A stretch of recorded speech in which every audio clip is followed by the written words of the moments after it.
কিছু কেন? আমার লেবু ছিঁড়ছে না। কেন তোমার লেবু ধরে আছো যে? আমরা এমনি ধরে আছি। লেবু এখন ছেঁড়া হবে না, কারণ লেবু পাকেনি, কাঁচা আছে। আমরা গন্ধ শুনছি। ও তাই, ঠিক আছে। তুমি লেবু ছিঁড়ছো কেন?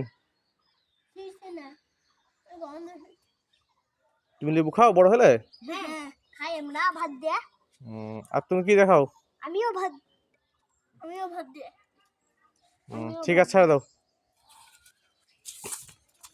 লেবু বড় না হলে খাওয়া হবে না।